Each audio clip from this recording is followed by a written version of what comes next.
Bonjour chers élèves, bienvenue sur ma chaîne Révision et Soutien.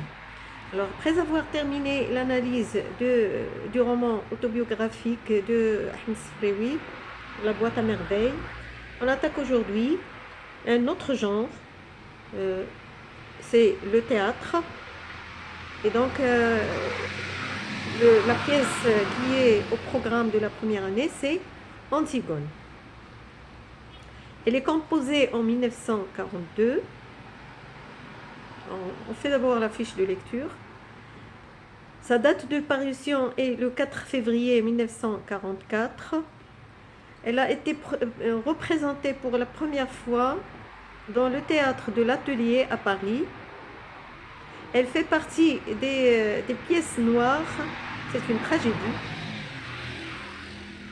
Il n'y a pas de division en actes ni en scènes, mais simplement des entrées et des sorties de personnages qui marquent la différence entre les scènes. Les personnages principaux, vous avez Antigone et son oncle Créon, qui est le roi. Les personnages secondaires, on trouve la nourrice d'Antigone, Aimant, fils de Créon et fiancé d'Antigone, Ismène, la sœur d'Antigone, les gardes, le page, le chœur, le prologue, le messager, Eurydice. Alors, cette pièce est écrite par Jean Anouilh, qui est un dramaturge français. Alors, je vous présente une petite biographie de cet auteur. Jean Anouilh est né à Bordeaux le 23 juin 1910 d'une mère musicienne et d'un père tailleur. Il a passé ses études primaires à l'école primaire supérieure Colbert et a fait ensuite des études collégiales en philosophie et en mathématiques au collège Chaptal. En 1928, Jean Anouilh a reçu le prix en ces deux matières. Il a passé brillamment son bac et avec grand succès, où apparaissent son intelligence, son travail assidu et sa capacité de bien faire. Depuis son enfance, il avait le goût pour le théâtre. En 1925, il a commencé à fréquenter les théâtres de Paris. Il était influencé par Claudel et Pirandello. La rencontre avec Louis Jouvet était pour lui capitale pour sa carrière dramaturgique. Avec Mouelle Valentin, son épouse, qui interprétait parfaitement ses héroïnes, Jean Anouilh connaissait ses grands succès sur scène. Siegfried et l'Hermine.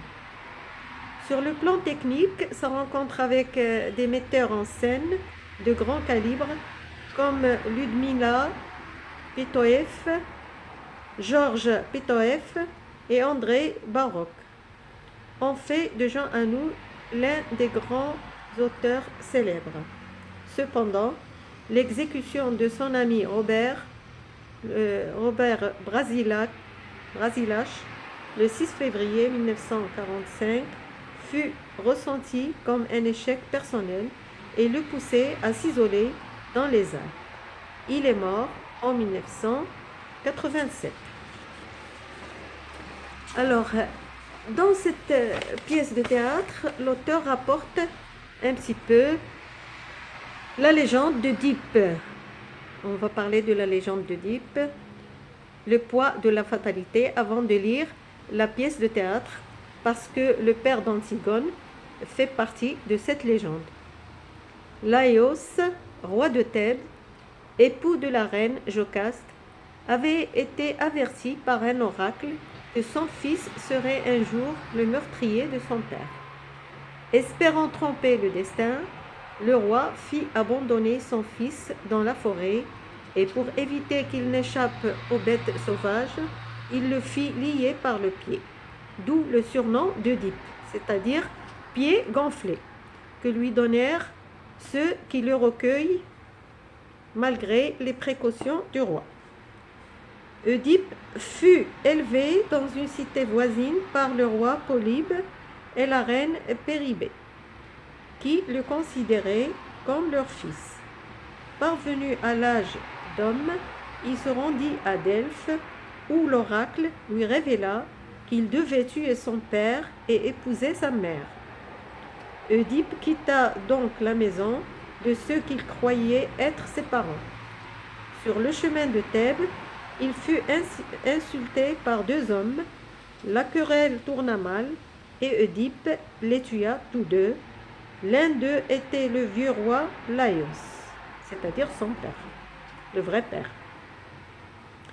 Arrivé aux portes de Thèbes, Oedipe rencontra le Sphinx, monstre à buste de femme et corps de lion, qui dévorait les voyageurs incapables de trouver la réponse à ces questions. Mais Oedipe résolut l'énigme et le Sphinx, vaincu, se jeta sur les rochers. Les Thébains firent fête au vainqueur, et comme le roi Laïos était mort, on ignorait qu'il avait tué. Ils offrirent le trône à Oedipe, qui épousa la reine Jocaste, qui est la vraie mère. Ainsi fut réalisé l'oracle. Oedipe eut 4 enfants de Jocaste, 2 garçons, Éthéocle et Polynice, 2 filles, Antigone et Ismène. Antigone qui est le personnage principal de la pièce, et Ismène sa sœur. Il ignorait tout de son destin, mais à la suite d'une épidémie de peste, châtiment des dieux, qui s'était abattu sur la ville, il mena une enquête rigoureuse. C'est le sujet de la tragédie de Sophocle, Oedipe roi, et il découvrit la vérité. Il se creva les yeux et partit sur les routes, guidé par sa fille Antigone. Il trouva asile à Colone, un faubourg d'Athènes, où il mourut. Mais la malédiction qui pesait sur la famille n'était pas épuisée. À Thèbes, ses fils se disputaient le trône. Éthéocle s'en empara, et Polynice, chassé de la ville, s'allia avec Adraste, roi d'Argos, pour reprendre le pouvoir. L'expédition des 7 contre Thèbes, sous la conduite de Polynice, échoua complètement. Éthéocle et Polynice se tuèrent en combat singulier. L'un a tué l'autre. Et Créon, le frère de Jocaste, c'est-à-dire leur oncle maternel, devenu roi, décida de refuser les funérailles à Polynice. Traître à sa patrie, puisqu'il l'avait attaqué avec des troupes étrangères.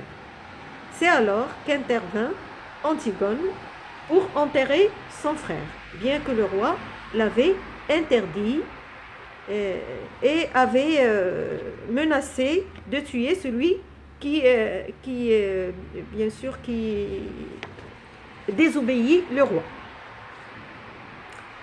Son acte inspira de nombreux écrivains, à commencer par Sophocle. Donc, Antigone elle a été déjà écrite par Sophocle, mais aussi, entre autres, Berthold Brecht et Jean Anouilh à l'époque moderne, c'est-à-dire au XXe siècle. Jean Anouilh, né en 1910 et mort en 1987, est un célèbre auteur-dramaturge français. Il a écrit de très nombreuses pièces de théâtre qu'il a divisées en pièces noires, les tragédies, pièces roses, les comédies, pièces brillantes et pièces grinçantes. Antigone, une des pièces noires, a été écrite et représentée en 1944 à Paris. Alors, qu'est-ce que c'est qu'une tragédie? La tragédie raconte une histoire triste en 5 actes, dont le dernier marque la catastrophe tragique.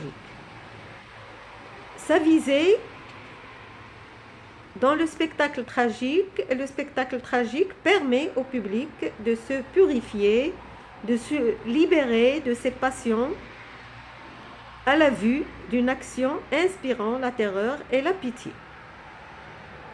On trouve aussi la comédie. Qu'est-ce que c'est que la comédie? Eh bien, c'est un genre de théâtre qui raconte une histoire amusante en 3 ou 5 actes. Son intention est de faire rire le public, de distraire le public et parfois de mettre l'accent sur des travers humains et des abus sociaux, des défauts humains. On trouve aussi le drame. C'est une synthèse de la comédie et de la tragédie.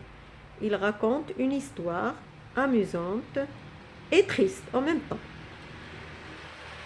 Quelles sont les caractéristiques du théâtre du XXe siècle? Alors, le théâtre du XXe siècle fait recours aux légendes antiques ou à l'histoire contemporaine. Les tragédies ne sont plus considérées comme des récits, mais comme des mythes à travers lesquels sont exprimées des idées sur les rapports de l'homme et du destin, de la justice et de l'ordre, de l'individu et de la cité, bref, sur les problèmes et les sentiments propres à l'époque ou personnels à l'auteur. Le recours au mythe n'est qu'un prétexte pour énoncer des idées neuves. Voilà pour cette séance. Merci pour votre attention. Si vous avez des questions ou des commentaires à me faire, je serai toujours là pour vous répondre et vous satisfaire. Et si vous voulez me faire plaisir, pourquoi ne pas s'abonner à ma chaîne? Vous allez recevoir tous mes cours. Merci encore de votre attention et à très bientôt.